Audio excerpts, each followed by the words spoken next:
Leah, it's wonderful to see you. Thank you for joining us today. Leah is our special guest. We're going to dive in. Yes or no? I guess more of a true or false here. Uh, you're booking groups at over $11,000 who also want to include 20% gratuity with you. Is this Yeah, true? well, we just did. Yeah, that was like a as of last week thing. I can say yes to that. And then are we also groups are paying $220 a ticket for some of these food tours with you? Yes. Yes, some of them are. We have an even higher price option, but nobody's taken us up on it yet. All right, then last little true or false here. You have predictable revenue coming in with corporate groups, so much so that you're now expanding your team and bringing on staff full time. Yes. Yes, we just hired on two more full-time staff members, so now we're at five. Who are you? All right, that's what I want to talk about. We're going to talk about getting to where you are now. Yeah, right, Neji? We're going to talk about this.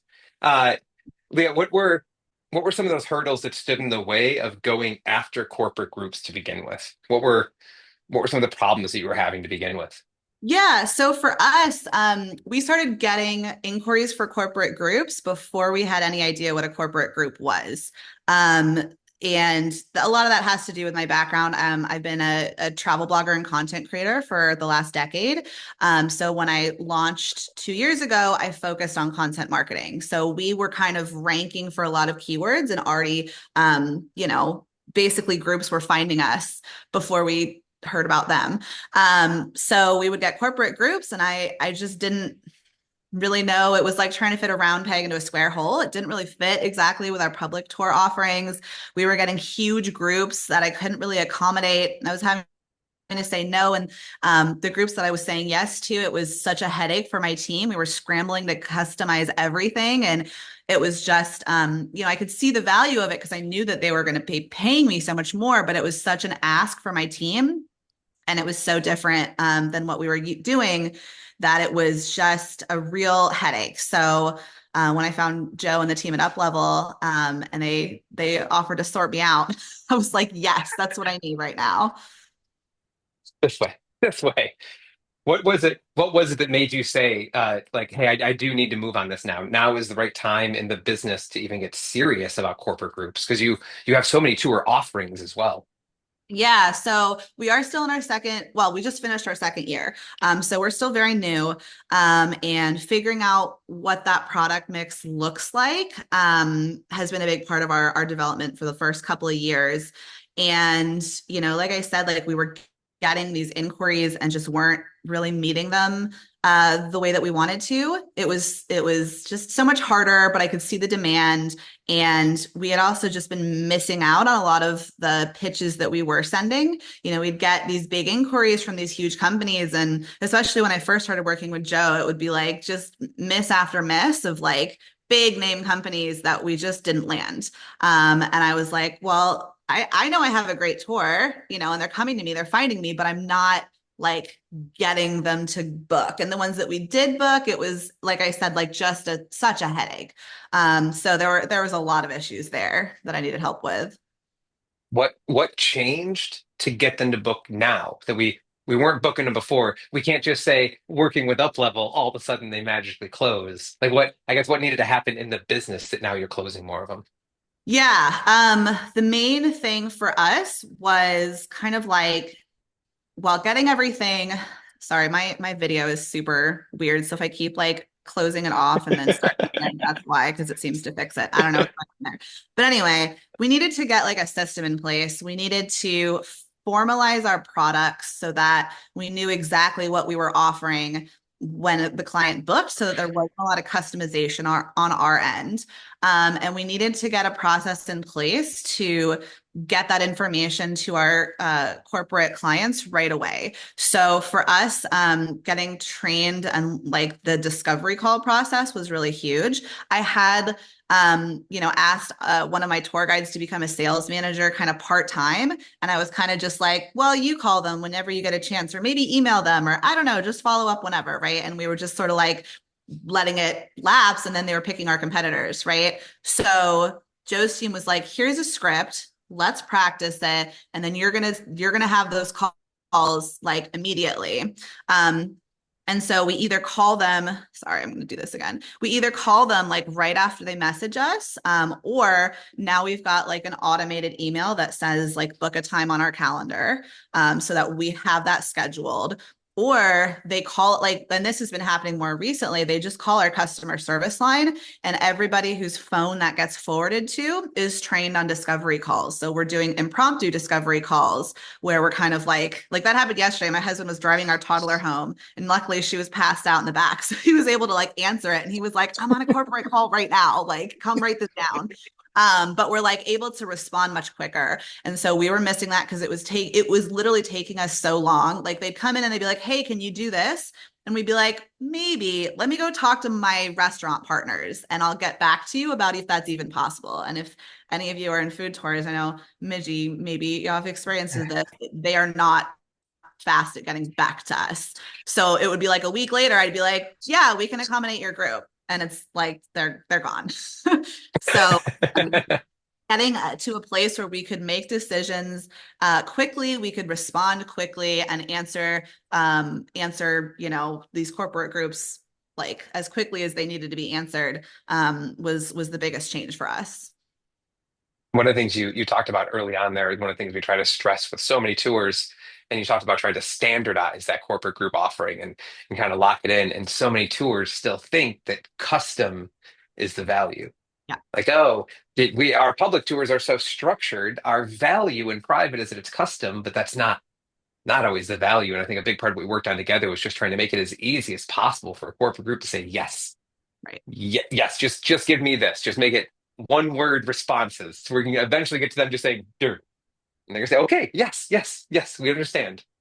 So love that. What was the what was the first thing that you needed to kind of get in place to really get the ball rolling with things?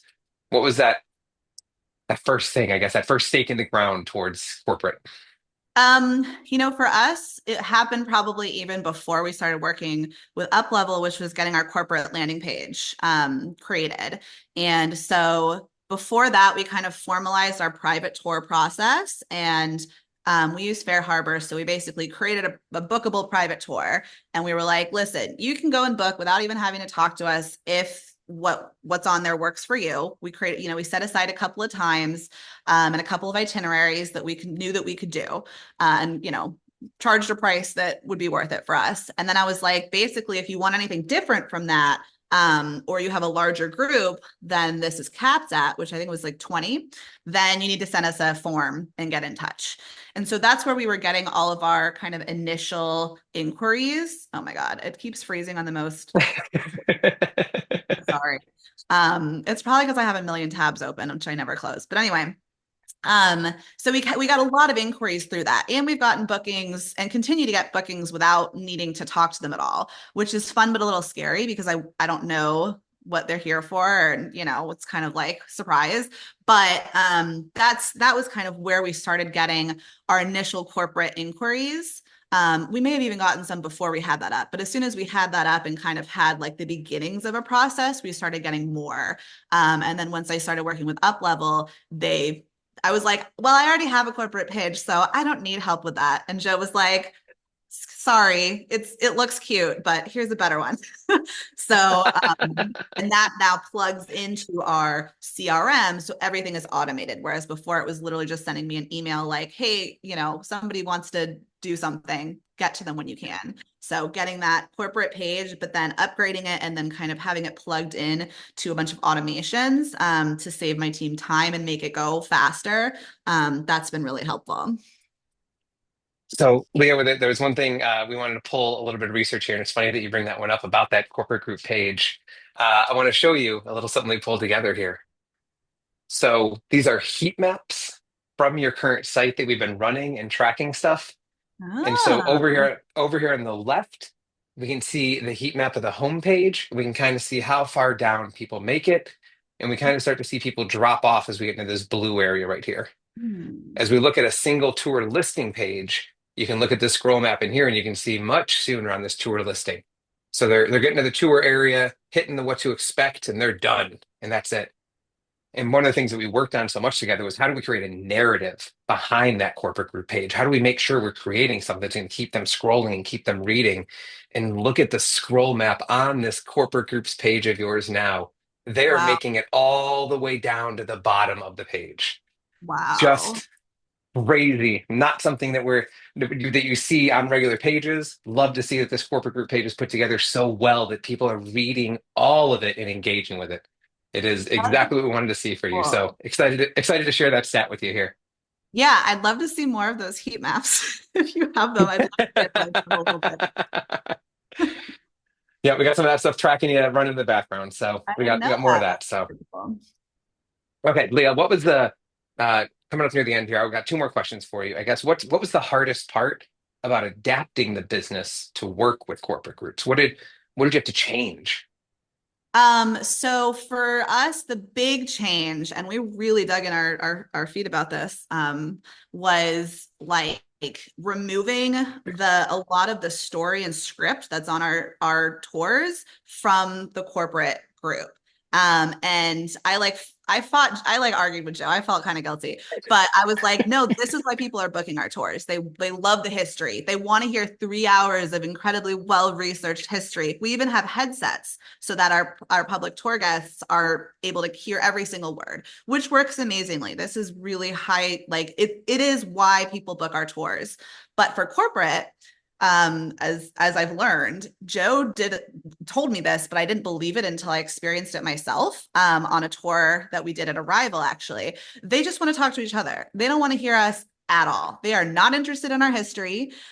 Maybe like if there's a pause in the conversation or we're sitting at a restaurant and there's a natural point, give a couple of facts, but it is not about getting all that information to them because half of those people didn't pick this as a destination, like aren't particularly interested in it, just don't really need that. It's about letting them talk to each other.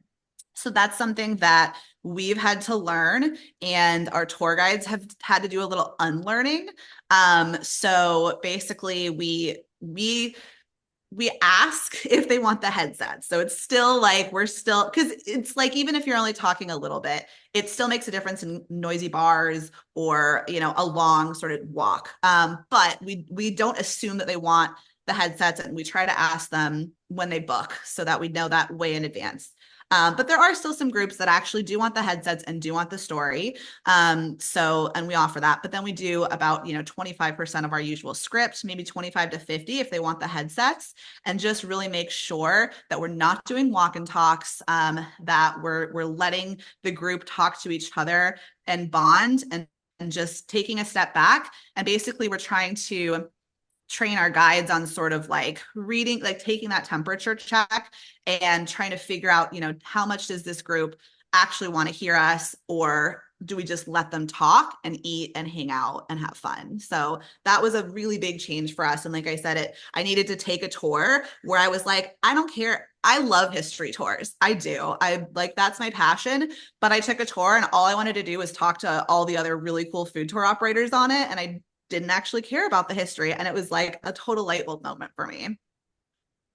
Love that. Love that. Arrival helping in so many ways here. Yes. Yep. And I was on that tour too. I think I probably said, probably mentioned it on the tour, but yeah. All right, then final question here, Leah. Final, what's ahead in 2025? What are we looking at for next year with the food tour? Yeah, so we have a couple more products that we're rolling out. We are bringing out a bunch of Christmas products so that I no longer have a off season that starts now, which I think my operations team is not thrilled about, but I am very excited about. And yeah, we've got a team of 5 full-time staff. So I'm really focusing on organizational hierarchy, on having KPIs that everybody is tracking and reporting on, and really taking it less on me and having my team run their own departments and having me just there to sort of guide and not like much less day to day essentially. And yeah, we're kind of right at that like 7-figure spot. So we're going to be going beyond that, which is really new and exciting for me. So Love to hear it. Love to hear it, Leah. And thank you so much for sharing all this, bringing your insight, taking all the stuff you've learned in the past 6+ months. to kind of bring here and share with everyone. We got a couple people here. John, any questions for Leah? Anything you're taking away from this, John? Anything kind of stood with you?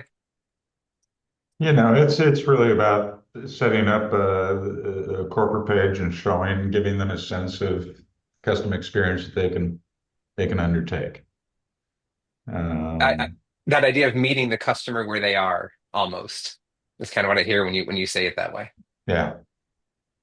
Yeah. All right. Love that, John. Thanks for being here. Thanks for sharing. Midgie. And if anyone else wants to come on video or say anything else, you can raise a hand, say something. But Midgie, I'll go to you next. Midgie, anything you're taking away? Any questions for Leah? No, I had that kind of aha moment with that Leah had with the corporate groups. They don't really want to listen to you. They want to socialize and everything. And I put in the chat, like we call that feed them and street them. Just like feed them, move them to the next location. You're guiding them, literally guiding them so they don't get lost. And it's okay. I'm kind of a self-serving, I guess, because I'm like, I've already got your money. I just want to make sure I get you through this and you guys do whatever you want to do. You know, Yeah. I'm here to Yeah. just That. facilitate at that Yep. point because, The value of the public tour is a tour. The right, value of the corporate group, as Leah said, is everyone getting together. it It's just is. it's a different value we're selling. Yeah, and being able to bring a group together and, a group of 50 or 100 at one thing is a big deal for these companies. And so it's really nice if you don't have to break it up into 25, and that kind of thing. So they love that. So that is a big value for them. Yeah. I haven't Yeah. also Tons.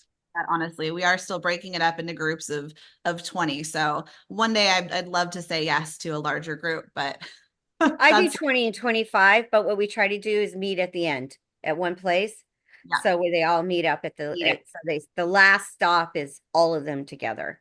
that's great. I love that. That's probably very Almost. doable. Yeah. Katrina, I see you came on video there. Katrina, anything you're taking away from this? Any questions for Leah? Hi everyone, I'm Katrina. I'm from Atlanta.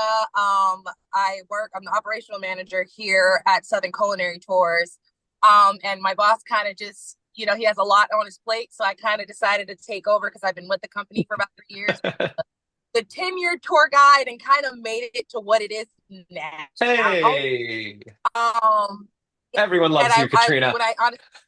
I love it. I honestly love it. I love the whole like taking people out, showing them a good time, and then also, of course, like you were saying, Leah, like you love the history part, and that's part of why you're in this. But they're, of course, with the corporate tours, they're not really there for that. So I have a really good question, and you guys kind of like pinpointed just a little bit. How were you able to communicate with the restaurants for your larger groups? I understand, I'm in Atlanta.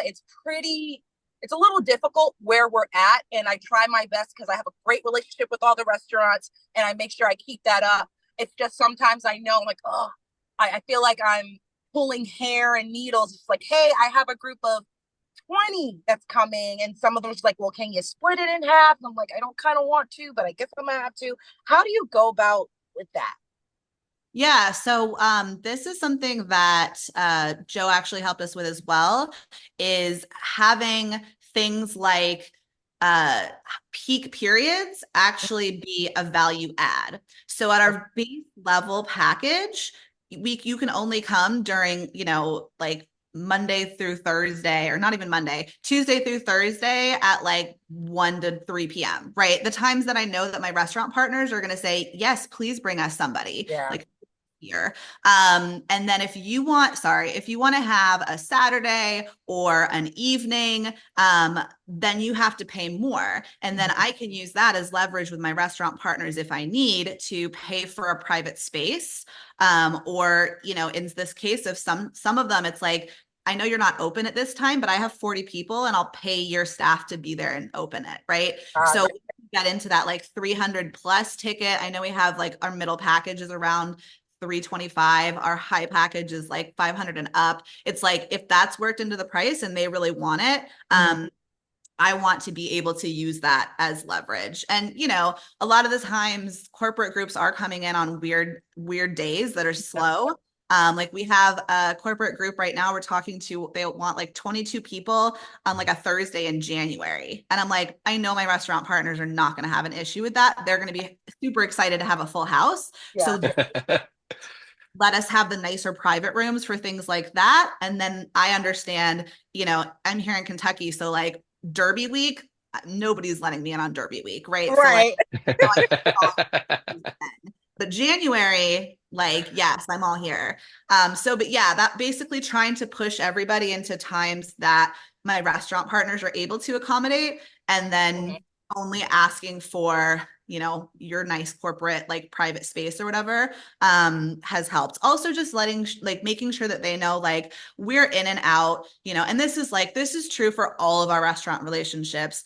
Making the ask as easy as possible for them. They have our numbers in advance. We are paying them full price. We are paying their front of house staff 20% tip. We are there when we say we're going to be there. We are in and out, turning that table over for them in half an hour. And if there's ever an issue, we take care of it, right? Yeah. Right. Like, so that's just more of a long-term relationship building that we're having. And as we get more of these big corporate groups, making sure that they are happy so that when that does happen, it's a risk that they're willing to take with us, becomes really important. Gotcha. Thank you for that. Yeah. And Katrina prefaced that question by saying, "I got a really good question." I was like, "All right, Katrina, you're setting this question up." But it was a very good question, Katrina. Thank you. All right, to everyone, that is all the time we have. We try to keep these live shows short, super informative. I hope you got good stuff out of this. We are done for this year. We will not be back until next year with any more of the live shows. So, Leah, last guest of the year. Last guest of the year. Thanks for being here, everyone. Have a great one. Talk to you soon. Take care. Bye.